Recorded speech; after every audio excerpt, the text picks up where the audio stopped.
It's time for Rabbi Minkowicz's Weekly Torah Lesson, a place where life's most difficult questions are answered. Here with his spiritual perspective and insight, Rabbi Minkowicz. Welcome to this week's Torah lesson. This week's Torah portion is Parsha Beshalach. The question of the week is, how can you live divinely inspired?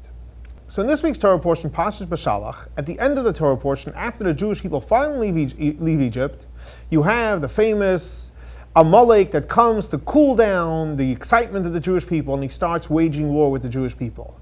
And God says that he is going to destroy Amalek, and we should always remember what Amalek tried to do to the Jewish people. And the last verse in the Torah portion says, Vayomer, and God says, Ki yod, my hand, al case, kaf samach, ya, yud, hey, the first letters of God's name. So the question is asked, what is case and what is yud-kei? And the answer is, case is referring to, in short, for kisei, the throne of God, and yud and the hey is short or half of God's name. In other words, God is saying is, until Amalek is not destroyed, my kisei, my throne, is not going to be complete. Aleph is going to be missing from that word, and the vav-kei of my name, the second half, is also going to be missing until Amalek is not destroyed. So the question is asked, what is the connection between God's name being in half? God's not complete without Amalek. So the Rebbe explains a powerful insight, because what is Amalek trying to do?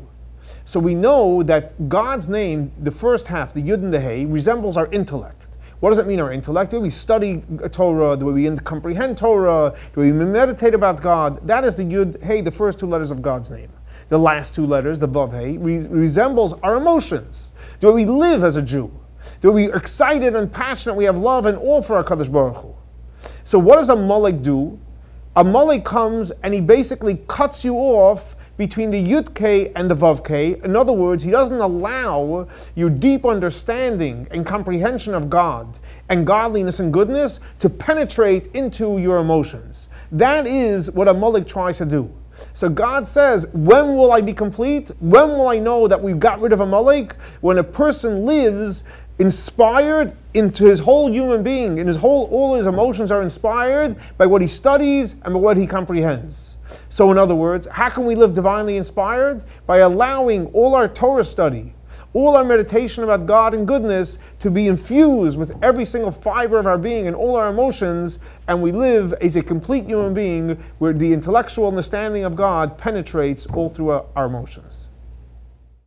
This week's Torah lesson is dedicated to the memory of Baruch ben Aryeh Leib and Shlomo Ben Yosef. May their souls be elevated for the Torah we're studying in their memory. Thanks so much for joining us for our weekly Torah lesson. For more information about Chabad and a regular schedule of classes, please see our website.